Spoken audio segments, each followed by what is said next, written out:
Hi, this is Jesse Johnson, VP of Marketing for Paperclip Publishing, joined today by Shaun Cochran, our lead illustrator. Did I say that right? That's correct, yes. All right, perfect. And we also have a cameo of Theodore, but we'll get to him in a little bit because this is about Shaun. So Shaun, tell us a little bit about yourself, if you don't mind. Where you're from, what got you into writing? Oh, sure. So, well, I was actually born in Arizona. My dad was in the Army when I was born, so we moved around a lot. And my earliest memories are actually not living in Arizona, but up in Washington State, because we were stationed at Fort Lewis at the time.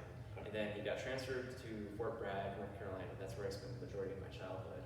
And we didn't move back to Arizona until like the year I started high school. And that was after my dad had gotten out of the Army.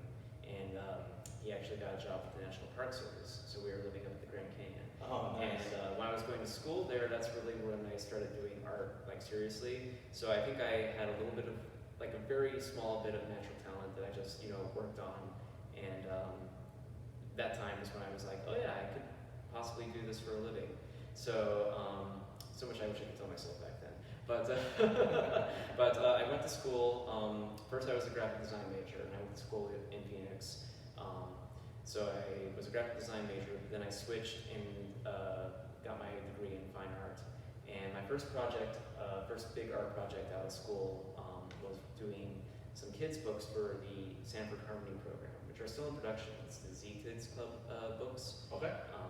I was actually, earlier this year, I was contacted by an illustrator in Los Angeles, and he works part-time at a local library. And the Z Kids Club books there are like a big part of their community outreach. And so he was able to show me things that I hadn't seen, like not only were the books still in production, but they made like plushies and even like a big mascot of the characters that I designed. Okay. So that was really exciting. Like, again, 10 years had gone by and I hadn't even known that they were, in production at all, let alone, having that kind of impact. So I was really happy with that. Yeah, I can imagine when you see something that you kind of created come to life, and then you see it like blow up. Yes. Like what's that? It was just really exciting. And the sad thing is like people always are like, are you getting any money from that? And the short answer is no, because like there's some self-gratification that I get when I drive by and I can see my work.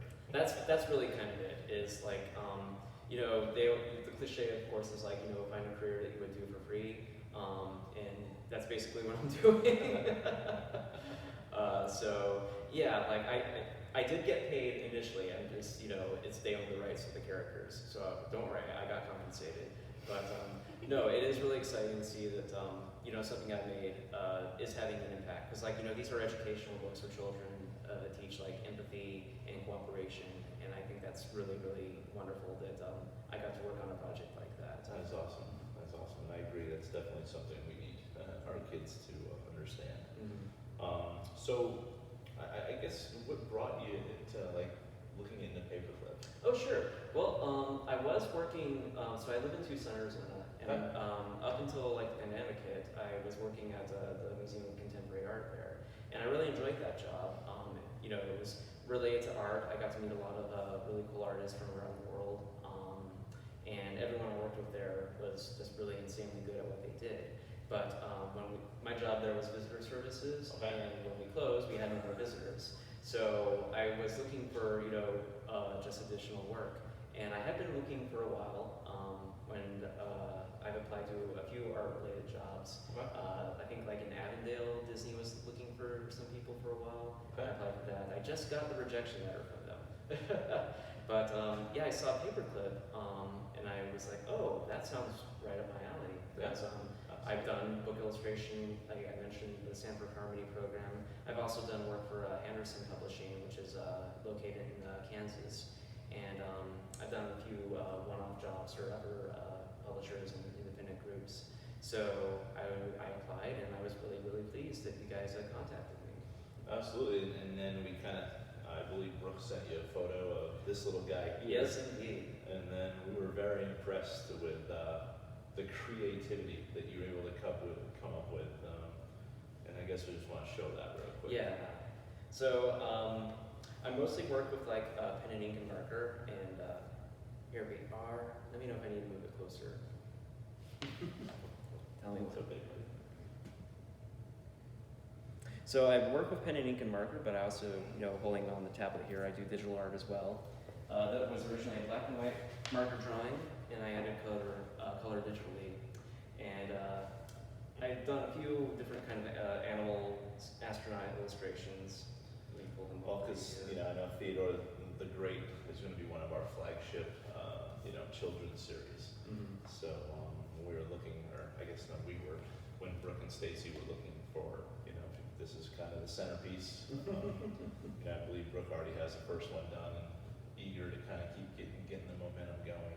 But I appreciate you, buddy, for sitting here with me so long without getting angry. But Here are some other ones. This was actually the first one I did, a little astronaut giraffe. He's actually a cosmonaut. His name is Yuri Giraffe Grin.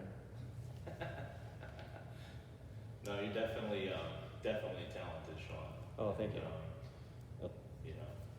We're eager to see how these the books come together. I guess a fun fact about yourself. What else do you like to do besides drawing? Let's see. Besides drawing, I do write a little bit. Mostly things for like comics and graphic novels and stuff like that. I recently started getting really into collecting video games. So I play a lot. And when I was a kid, I had the Super Nintendo, and I still have the one I had when I was a kid. And I now have many more games as an adult than I did as a child, which is kind of exciting.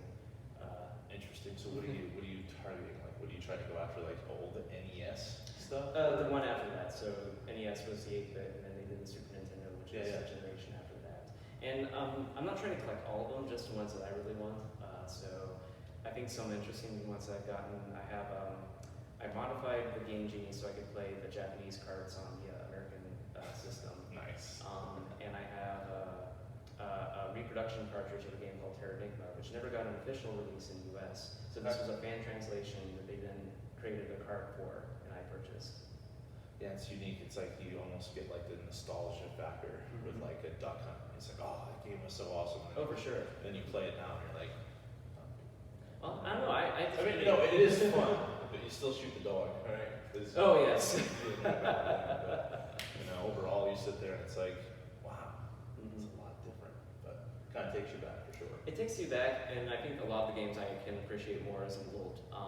For like things like aesthetic value. Like one reason why I love the Super Nintendo is the games on it still look just absolutely gorgeous.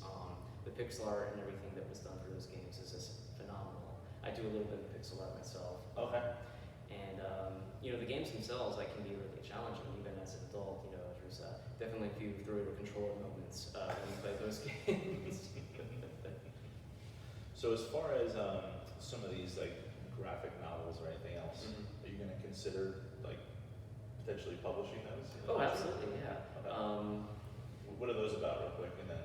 Sure. Well, there's one I'm starting to work on with a friend, and I don't know what his plan is in terms of publishing art, but it's going to be a kind of science fiction adventure. I'm really looking forward to working on that. But I have another one that I've been developing for a long time, which is more of a fantasy. It's called Black Unicorn, and so it's a fantasy story, but I want to include elements of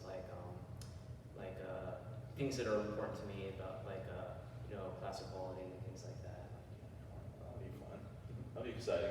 I'm sure you'll have some fun drawing the cover for that one. Oh, for sure, yes. All right, Shaun, I greatly appreciate your time today. Oh, thank you. It's nice to meet you too. You too, thanks. Have a good one. Thank you.